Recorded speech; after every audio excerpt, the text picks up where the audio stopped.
Hello and welcome to the Deep Dive. It is Monday, August 3rd, 2026, and today we're unpacking everything from escalating student protests in Ranchi to, well, some massive geopolitical shifts in the global oil markets. Right, and we're not just doing a headline rundown today. We want to really get into the mechanics of why these things are happening to give you the actual context you need. Exactly. And I think we need to start by looking at what happens when institutions fail, specifically in Jharkhand right now.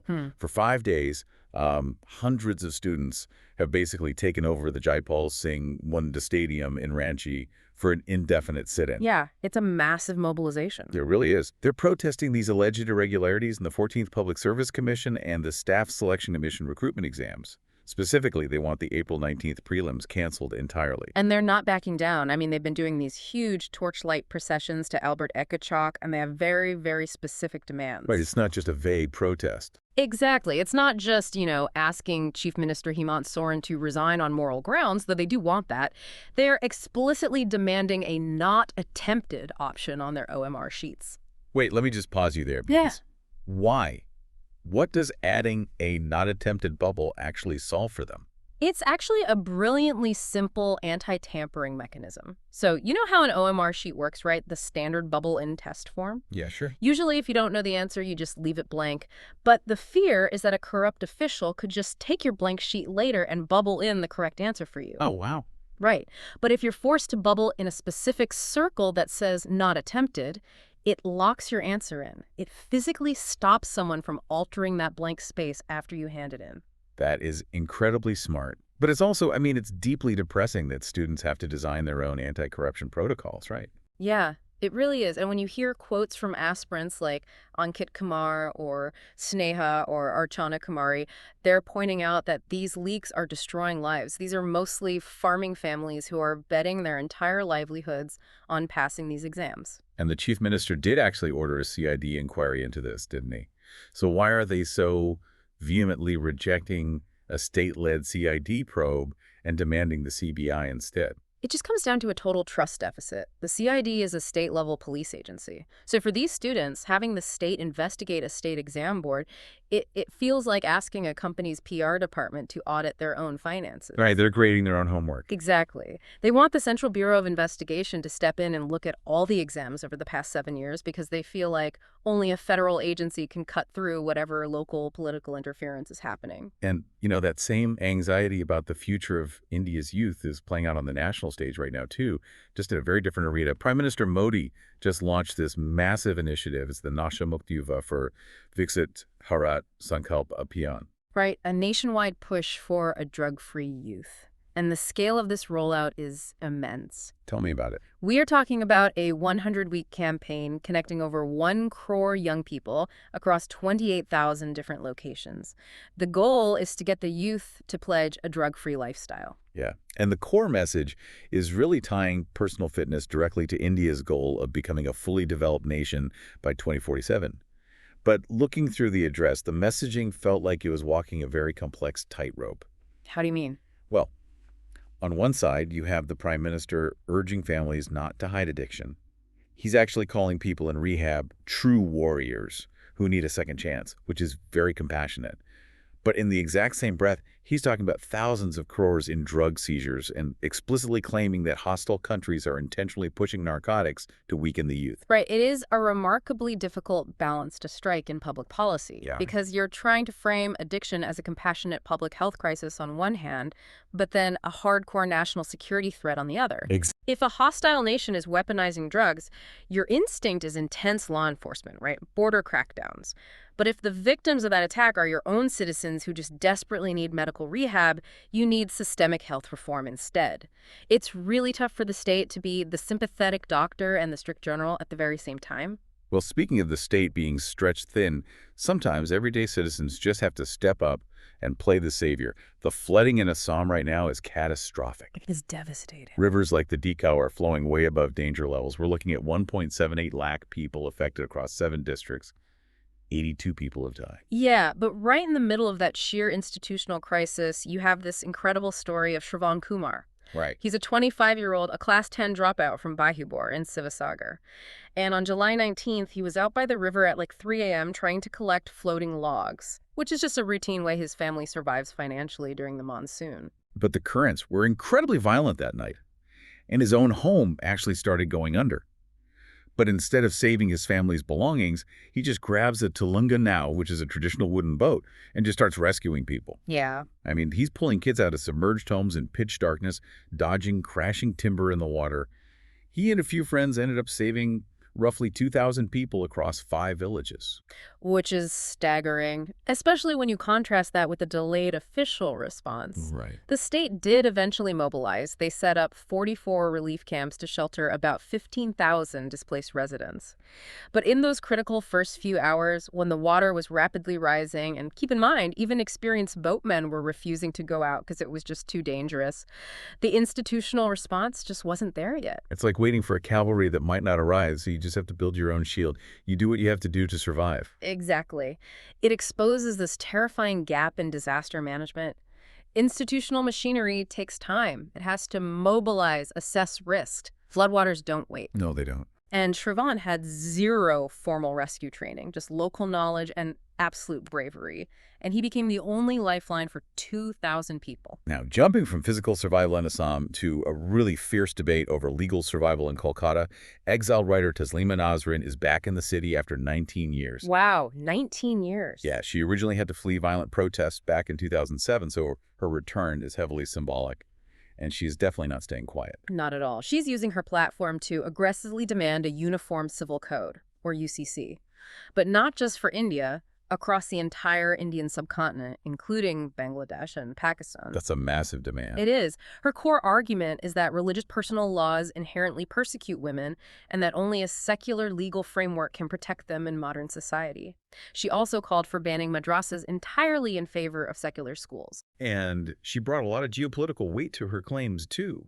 She alleged that Hindus were tortured during the Yunus regime in Bangladesh and really criticized Jamaat-e-Islami. Plus, she shared a public stage with West Bengal Chief Minister Suvendu Adhikari, which ended up being a chaotic event where the crowd actually disrupted the poet Joy Goswami and wouldn't let him speak. Yeah, her demands drop right into the middle of India's most polarized legal debate. You know, the UCC remains fiercely contested. Very much so. You have advocates who argue, like Nasrin, for uniform equality. But the pushback is that imposing one single code strips away the cultural and religious autonomy that the Constitution is supposed to protect. So taking that domestic powder keg and demanding it be applied across the volatile geopolitics of the whole subcontinent, that is a huge escalation. And speaking of volatile politics, let's zoom in on the micro-level political betrayals of a local election. Because just hours before the July 30th vote counting began for the Datia Assembly bypoll, the Congress Party completely suspended its own disqualified former MLA, Rajendra Bharti. The timing of that is just wild. You have this chaotic three-cornered fight. There's the BJP's Ashutosh Tiwari, Congress's Kunwar Ghanshyam Singh, and the ASP's Damodar Singh Yadav. It was a massive 71.44% voter turnout. But behind the scenes, the Congress candidate, Singh, accused Bharti of actively colluding with the BJP to sabotage his campaign. But then Bharti turns right around and counter-accuses Singh of being the one secretly aligned with the BJP's Narottam Mishra. It's a mess. It is. When both sides accuse each other of internal sabotage right before the results, the final outcome might just reveal which party is worse at keeping secrets. Yeah, it really highlights how fragile party discipline is when local power dynamics just completely override the overarching strategy. Well, from adult political mudslinging to the very real consequences of minors stepping into the political arena, a 15-year-old girl in Noida just had to issue another public apology over a viral video. Right, this was the girl who made objectionable remarks about Prime Minister Modi at a protest at Jantar Mantar back on July 23rd. Exactly. She stated she felt like she got a second life after the PM urged forgiveness for misguided children. And there's a 0 FIR currently open in Noida regarding this. But the really dark side here is how that video came to be. Yeah, this part is deeply concerning. She says she just went to the protest out of pure curiosity. But adult YouTubers approached her, encouraged her to speak, and promised they wouldn't post the clip.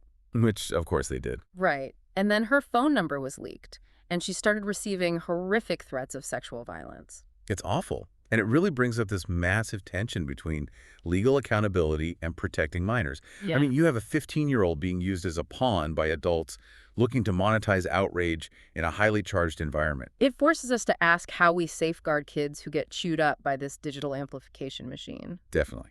But that outrage isn't just digital anymore. It's spilling into physical altercations.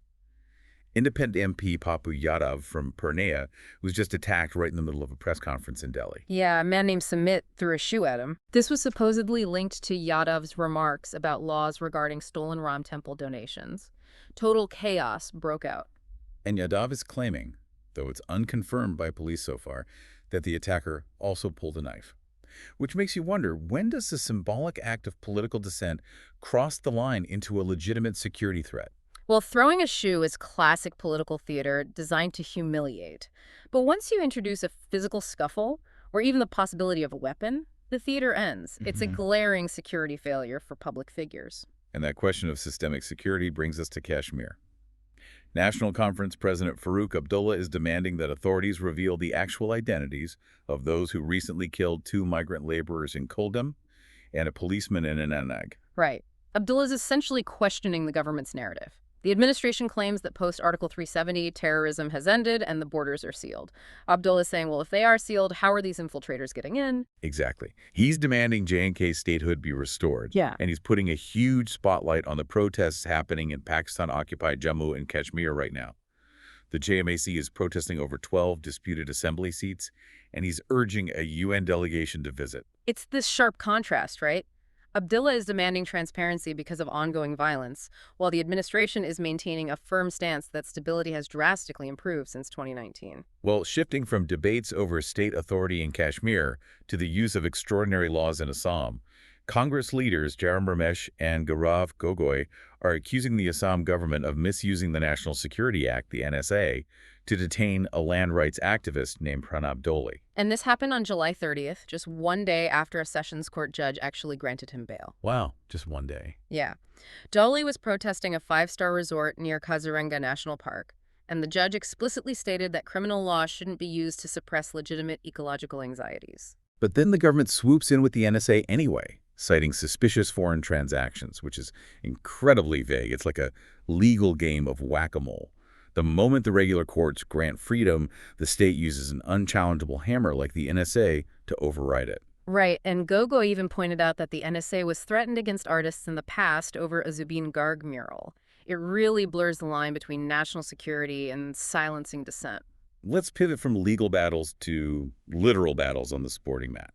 The 2026 Commonwealth Games in Glasgow have officially wrapped up, and India finished 4th overall. Which is a very solid showing on paper. We got 39 medals, 13 gold, 17 silver, and 9 bronze. Yeah, but that final day really exposed some weaknesses, didn't it? It did. We saw judoka Ishrup Narang lose her bronze bout, and our cyclists Dinesh Kumar, Harshveer Singh Sekon, and Ronaldo Singh Leighton Jam were all eliminated early. So how do we look at this 4th-place finish, especially with the closing ceremony just handing over hosting duties to Ahmedabad for the 2030 Games? Well, while it shows we have consistent strength in our core sports, the early eliminations highlight clear performance gaps in others.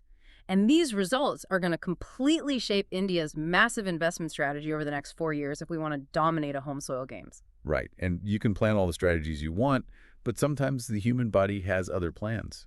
Fast bowler Jasprit Bumrah has been ruled out of the 2-test Sri Lanka series. Huge blow for the squad. Yeah, it's a left knee injury from the England ODIs. Mm-hmm. He just failed a fitness test at the Bengaluru Center of Excellence. So Shubman Gill is stepping up to lead the squad, with KL Rahul as vice-captain. And Akub Nabi is the front-runner to replace Bumrah, right? The rumor, yeah. The frustrating part here is Bumrah's injury history despite incredibly heavy workload management. I mean, they rested him after the 24-25 BGT back injury. He skipped the 2026 IPL. He skipped the Afghan test. Right, which really makes you ask, if you rest your star player constantly to avoid injury and they still get injured, is the management system itself broken? It's a huge debate in sports biomechanics right now, for sure.